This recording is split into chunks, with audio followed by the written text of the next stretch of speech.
আফসোস লাগে কিছু কপাল ফোরা নাফরমানের জন্য যে রমজান মাসে পর্যন্ত শায়েকে চরমানাইকে গালি দেয়। যদি আমি বলি আপনারা বিশ্লেষণ করে দেখবেন এদের 100% কনফার্ম যে জন্মের সমস্যা আছে। কারণ শায়েকে চরমানাই একজন আলেম মানুষ, এই রমজান মাসও শায়েকে চরমানাইকে গালি দিচ্ছে। শুধু শায়েকে চরমানাইকে না, তার বাবা মাকে তৈলা পর্যন্ত গালি দিচ্ছে।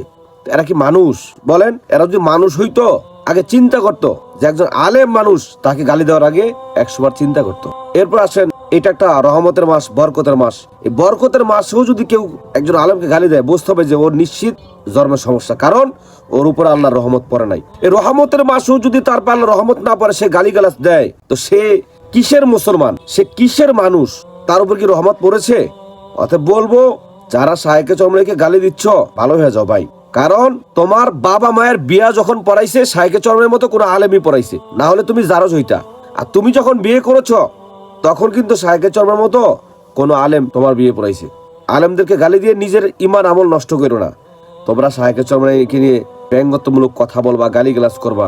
আরে বেটা শোন, তোদের মাধ্যমে কয়জন লোক হেদায়েত পাইছে, আর শায়েকে চরমানাইয়ের মাধ্যমে লক্ষ লক্ষ লোক হেদায়েত পেয়েছে। লক্ষ লক্ষ সুদখোর সুদ ছেড়েছে, লক্ষ লক্ষ মদখোর মদ ছেড়েছে, লক্ষ লক্ষ বেনামাজি নামাজি হয়েছে।